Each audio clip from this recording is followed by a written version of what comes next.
La prière qui touche le cœur de Dieu. Ce n'est pas toutes les prières qui touchent le cœur de Dieu. Avant de prier, rassure-toi de bien prier. Parce que si tu pries mal, Dieu ne t'écoute pas. Mais comment tu veux que Dieu te réponde s'il ne t'a même pas écouté? Jacques 4, verset 3. Vous demandez et vous ne recevrez pas. Parce que vous demandez mal dans le but de satisfaire vos passions. Ce n'est pas Dieu le problème, c'est ta prière. Luc 1, verset 37. Dieu, rien n'est impossible à Dieu. Toute chose est possible à Dieu. Même si ce que tu demandes n'existe pas, Dieu est capable de le créer pour toi. Parce que la Bible dit dans Jean 3, verset 16, que Dieu a tant aimé le monde. Dieu t'aime tellement pour te voir souffrir. Dieu t'aime tellement pour ne pas te donner ce que ton cœur désire. Si Dieu a sacrifié son propre fils pour toi, pour tes péchés, mais qu'est-ce que tu peux lui demander qui ne va pas te donner? Le problème, c'est parce que tu pries mal. Écoute cette vidéo jusqu'à la fin. Je vais t'expliquer quel est le type de prière qui touche le cœur de Dieu. Comme ça, dorénavant, quand tu vas prier, tu vas bien prier et Dieu va t'exaucer. Surtout, laisse un commentaire, like, abonne-toi. Quel est le type de prière qui touche le cœur de Dieu? 1 Jean 5, verset 14. Et c'est ici la confiance que nous avions auprès de Dieu, que si nous lui demandons quelque chose selon sa volonté,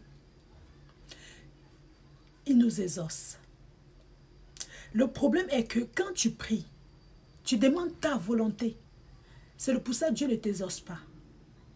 À partir de maintenant, quand tu vas vouloir prier, demande à Dieu quelle est sa volonté. Mais toi, tu es un enfant de Dieu qui n'ouvre jamais la Bible. Comment tu vas connaître la volonté de Dieu dans ta situation?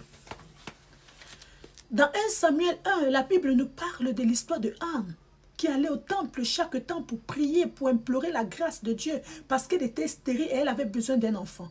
Tout le temps, elle priait, mais Dieu ne la répondait pas. Pourquoi? Parce qu'elle demandait selon sa volonté.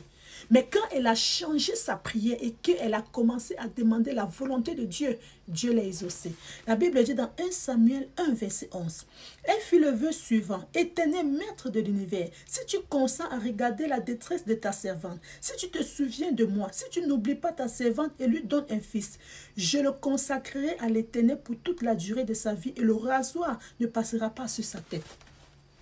En fait, la volonté de Dieu dans l'histoire de Anne était que si il donne un enfant à Anne, elle va revenir lui consacrer l'enfant.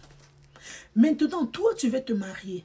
Est-ce que tu as pris le temps de méditer la Bible pour connaître quelle est la volonté de Dieu? Tu as besoin d'un travail. Est-ce que tu as pris le temps pour connaître la volonté de Dieu? C'est pour ça que Dieu ne te répond pas. La Bible dit dans Matthieu 6, verset 33. Cherchez premièrement le royaume et toute autre chose vous serait donnée par-dessus. Quand tu prends le temps de chercher le royaume et la justice de Dieu, toute autre chose commence à te suivre. Parce qu'au commencement, c'est Dieu. La fin aussi, c'est Dieu. Est-ce que tu as mis Dieu en premier dans tout ce que tu fais? Recommande ton sort à l'Éternel et il agira. Somme 37. Tu te lèves pour aller chercher un travail. Mais est-ce que tu as pris le temps de recommander le travail que ton cœur désire à l'Éternel? Tu veux te marier, est-ce que tu as pris le temps de recommander ce que tu veux à l'Éternel? Tu es malade, est-ce que tu as recommandé cette maladie à l'Éternel? Le problème, c'est que nous voulons que Dieu agisse selon nos propres volontés. Dieu ne va pas te répondre parce que tu as beaucoup prié. Dieu ne va pas te répondre parce que tu as beaucoup pleuré. Dieu ne va pas te répondre si tu demandes ta volonté. Mais Dieu te répond si tu demandes sa volonté. Alors prends le temps, ouvre ta Bible, médite-la jour et nuit. Cherche à connaître la volonté de Dieu dans ta situation et je t'assure qu'il te répondra. Qu'est-ce que tu as fait à Dieu pour qu'il ne te répond pas? La Bible dit dans Apocalypse 21, verset 11, il est l'alpha et l'oméga. Il est le commencement et la fin. Il est le premier et le dernier. Ce qui veut dire que peu importe ce que tu veux faire, mets Dieu en premier. Cherche à connaître sa volonté. La Bible dit dans Hébreux 13, verset 8, car Dieu est le même hier, aujourd'hui, éternellement. Si Dieu a béni ta soeur hier avec un travail, avec un mari, avec une voiture, Dieu est capable de te bénir aujourd'hui avec un travail, parce qu'il ne change pas. Il est le même. Il est tout puissant. Il est tout suffisant. Il est l'alpha et l'oméga. Rien n'est impossible à Dieu. Même si ce que toi tu demandes n'existe pas, Dieu est capable de créer ce que tu demandes pour toi. Oui. Romains 4, verset 17. Il est le Dieu qui redonne la vie aux morts et qui appelle les choses qui n'existent pas à l'existence.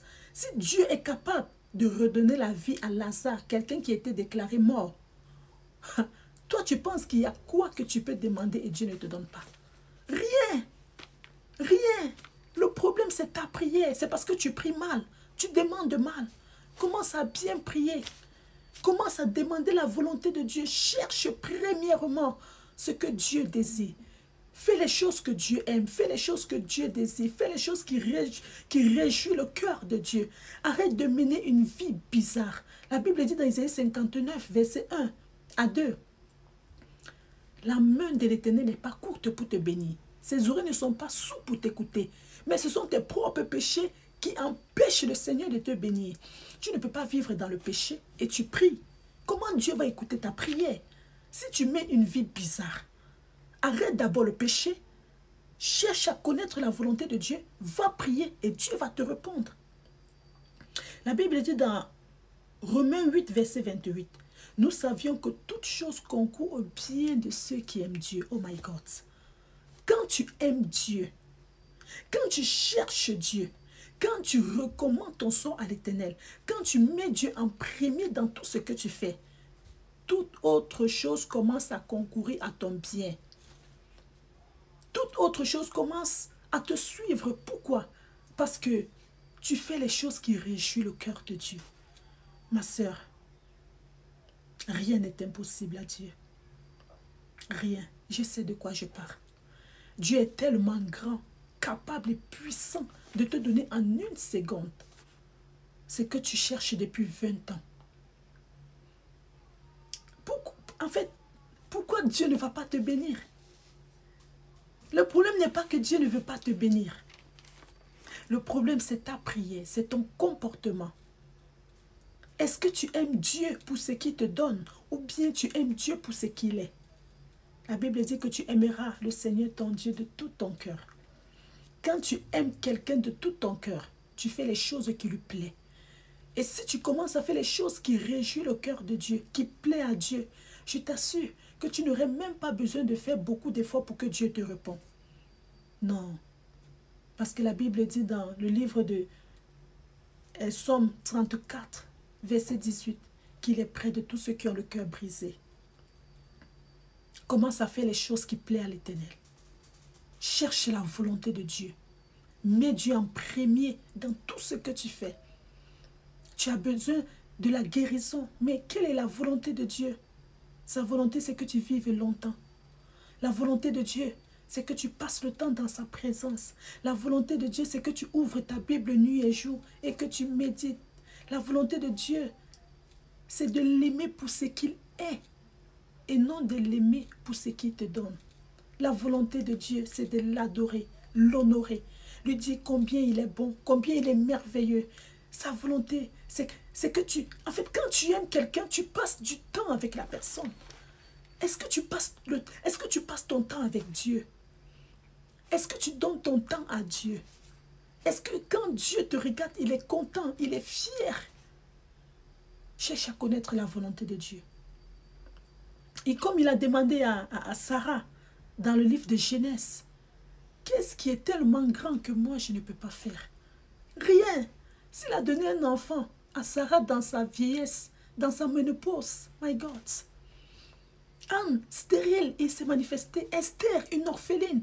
Il a fait de Esther une orpheline, une reine. Alors qu'est-ce que Dieu ne peut pas te donner?